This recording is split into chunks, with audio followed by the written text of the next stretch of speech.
Hello guys, आज हम शुरू करने वाले हैं। हेलो, चलो चलते हैं नीचे।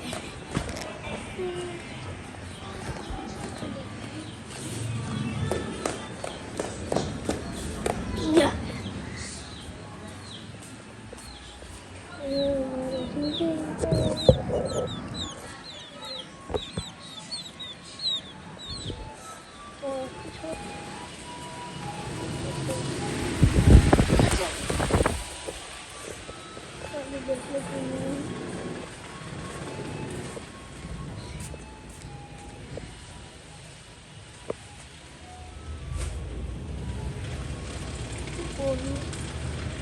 हमारे यहाँ पर मैंने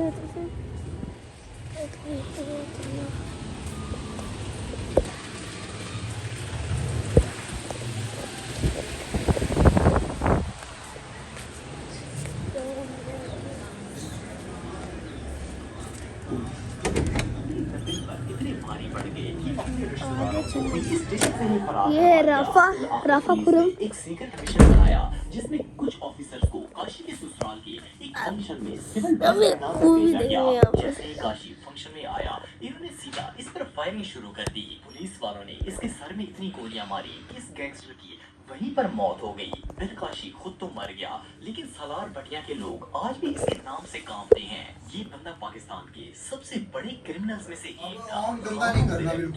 सही कर रहा है। इसका नाम शिवपुरा से था।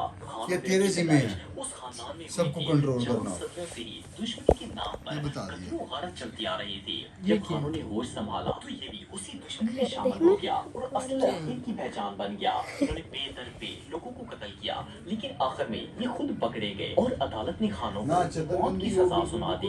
लेकिन इसकी किस्मत अच्छी थी कि इसे सजाए मौत मिलने से पहले बेनजीर की हुकूमत आ गई और इन्होंने सजाए मौत को 25 साल की कैद में बदलने का ऐलान कर दिया था। 14 साल तक खानों ने जेल काटी और फिर ये जेल से बाहर आ गए। लेकिन जब ये जेल से बाहर आए तो गैंगस्टर से कुछ और ही बन चुके थे।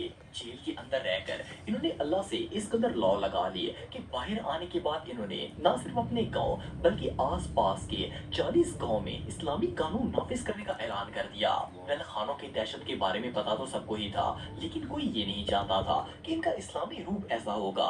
इनका कहना था कि इनके इलाके के आसपास जितने भी गांव हैं, वहां एक भी बंदे को नमाज छोड़ने की इजाजत नहीं होगी।